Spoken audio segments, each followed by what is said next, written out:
AP CM Jagan తనను తాను అర్జునుడిగా పోల్చుకోవడం హాస్యాస్పదమన్నారు జనసేన అధ్యక్షుడు పవన్ కళ్యాణ్.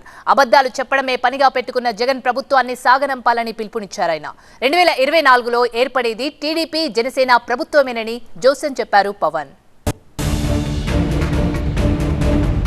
మచిలీపట్నం ఎంపీ బాలశౌరి జనసేనలో చేరారు. భారీ ర్యాలీగా జనసేన కార్యాలయానికి తరలివచ్చిన ఆయన పవన్ సమక్షంలో పార్టీ కండువా కప్పుకున్నారు.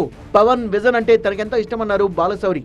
పవన్ కళ్యాణ్ గారికి ఆయన ఆలోచన విధానం ప్రకారం ఒక డిసిప్లైన్ కార్యకర్తగా ఈ రోజు నుంచి ఒక జన సైనికుడిగా ఆయన ఏ బాధ్యతలు అప్పచెప్పినా ఆ బాధ్యతలను నిర్వహిస్తానని చెప్పి మన పార్టీని దినదినాభివృద్ధి చేసుకోవాలి.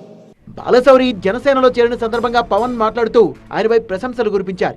విశిష్టమైన అనుభవంతో పార్లమెంటేరియన్గా ఉంటూ ఆయన ఈ రోజున జనసేన పార్టీలో జాయిన్ అవ్వడం నిజంగా బాలశౌరి గారు మనస్ఫూర్తిగా నాకు నా కృతజ్ఞతలు తెలియజేసుకుంటా ఉన్నాను. ఆయనతోటి అనేక సందర్భాల్లో చాలా గంటలు గడిపాను.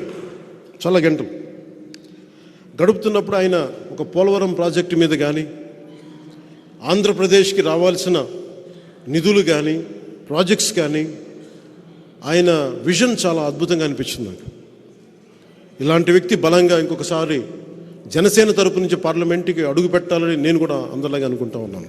ఇదే సభలో సీఎం జగన్ పై విమర్శలు చేశారు పవన్ కళ్యాణ్. జగన్ అర్జునుడిగా పోల్చుకోవడం చాలా హాస్యాస్పదంగా ఉంటుంది. నాకు సొంత చెల్లెల్ని షర్మిల గారిని అత్యంత నీచంగా మాట్లాడుతూ ఉంటే ఎంకరేజ్ చేసే వ్యక్తి అతను అర్జునుడితో పోల్చుకుంటున్నాడు. ఎవరు కౌరవులు ఎవరు అర్జునులు ఆ స్థాయికి నేను మహాభారతం మాట్లాడలేదు. ఇది కలియుగం. ఇది కలియుగం మొదటి పాదం రెండో పాదం నాకు తెలియదు, కానీ మనం ఎవరం కూడా శ్రీకృష్ణుడితోటి అర్జునుడితోటి కౌరవులతోటి పోల్చుకోవద్దు. మీరు జగన్, మీది వైసీపీ, మేము పవన్ కళ్యాణ్, మా జనసేన. తను వచ్చే ఎన్నికల గురించి ఆలోచించానని, వచ్చే తరం గురించి ఆలోచిస్తానని చెప్పారు పవన్.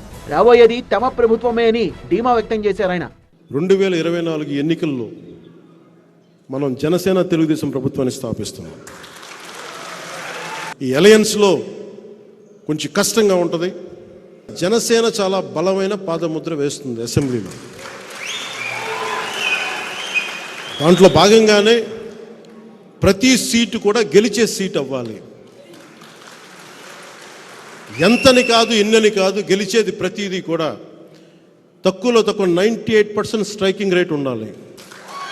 జనసేన కోసం పనిచేసే కార్యకర్తలకు, నాయకులకు పదవులు దక్కేలా నిజాయితీగా ప్రయత్నిస్తామని పవన్ హామీ ఇచ్చారు.